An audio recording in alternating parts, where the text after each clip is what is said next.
Mind is the master power that molds and makes. And man is mind. And evermore he takes the tool of thought and shaping what he wills brings forth 1,000 joys or 1,000 ills. We think in secret and it comes to pass. Our environment is but our looking glass. Do you know James Allen wrote those words a little over 100 years ago? I began to study them close to 50 years ago. Every year they mean a little more to me.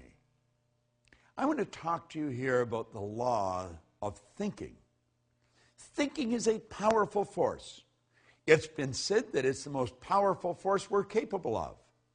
Do you know Archibald MacLeish, a Pulitzer Prize-winning playwright, had a character stand up in a play one time called The Secret of Freedom.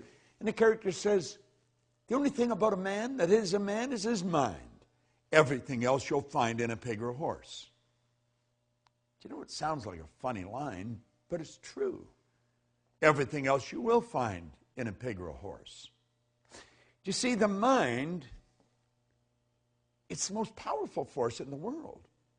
And thinking is a very, very powerful form of energy. Thought waves are cosmic waves that penetrate all time and space. Now, as we go into the laws of thinking, I want to refer to a few points from Raymond Hollowell. He said, to the average person, life is an enigma, a deep mystery, a complex and incomprehensible problem, or appears so. But it's very simple if one holds the key. You see, mystery is just another name for ignorance. All things are mysterious when they're not understood.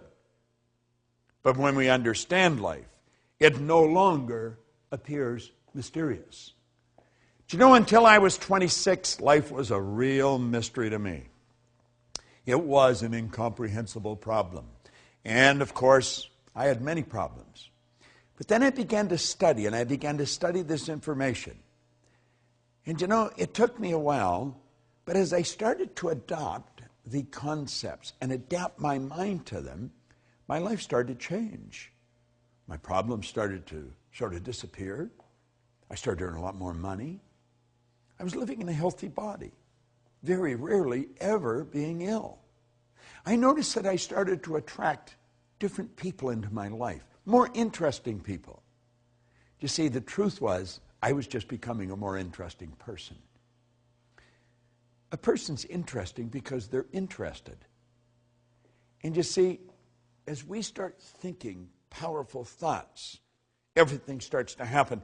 Now let me share something that Raymond Hollowell said. He said, we're progressive beings, you and I, a creature of constant growth, before whom lies an illimitable ocean of progress to be navigated and conquered only by development and culture of our inherent powers. The progress of the individual is largely determined by what? What do you think it is? Now, let me share that again.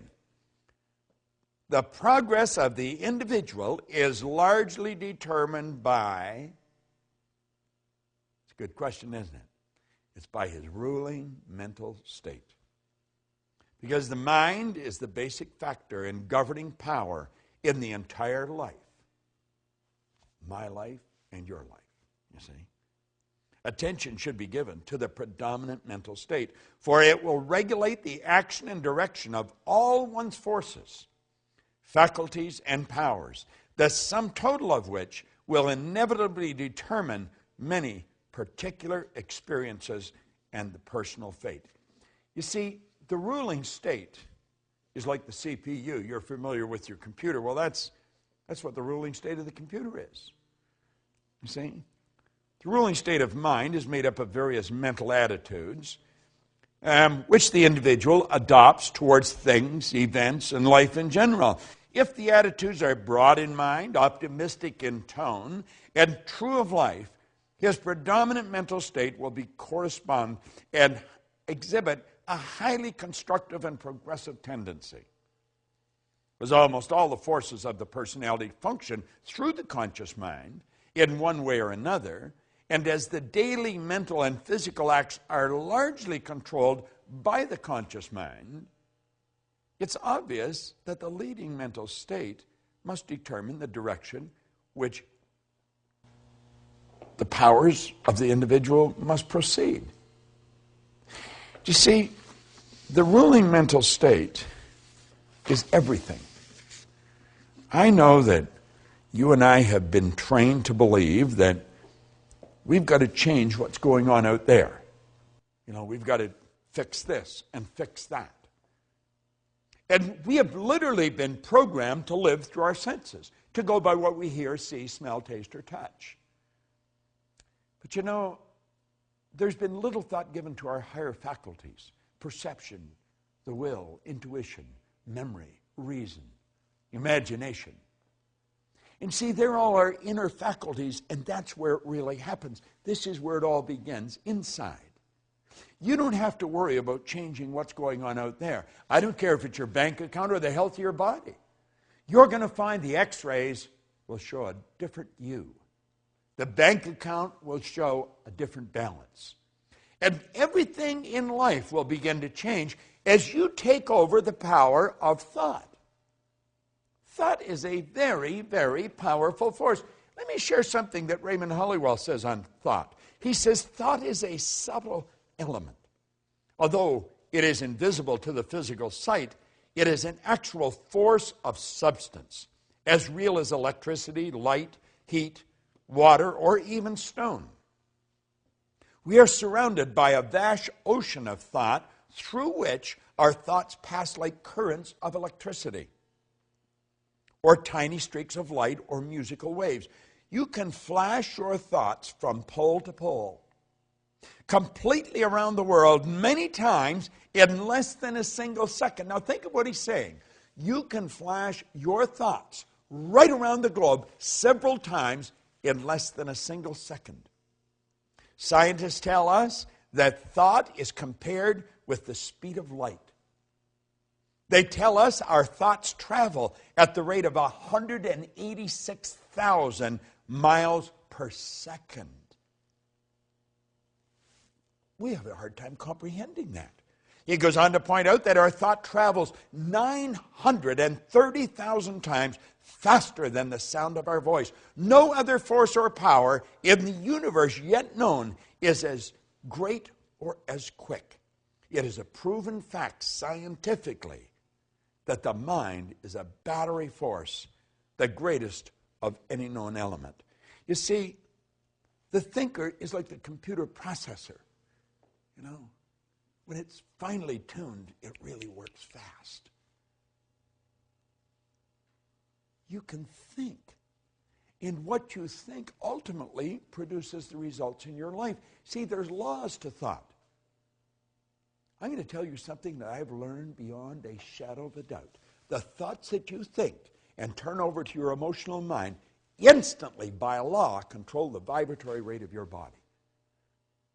Your body is a mass of magnetic energy. It truly is.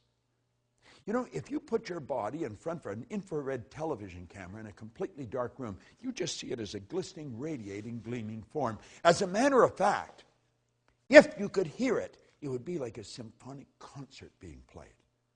Oh, I know, to the eye it just looks like a thing, you know. But it's not a thing. The body itself is one of the most magnificent instruments on the planet, and you live in one. And it's how you think that is going to dictate what this body is going to do. We know that our actions produce our results. If we want to change our results, we've got to change our actions. However, if you don't go to the thought, the actions are never, the actions may change temporarily.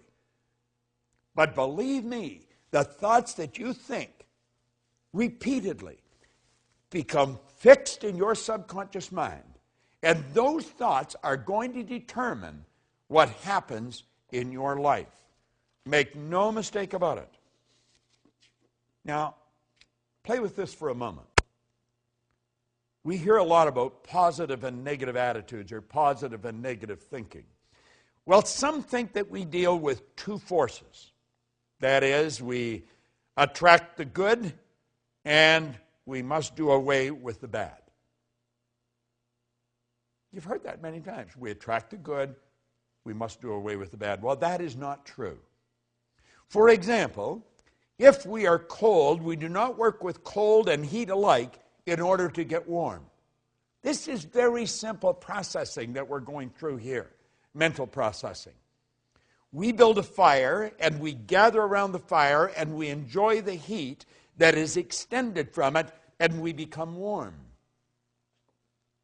As we build warmth, the cold disappears, for the cold is the absence of the heat.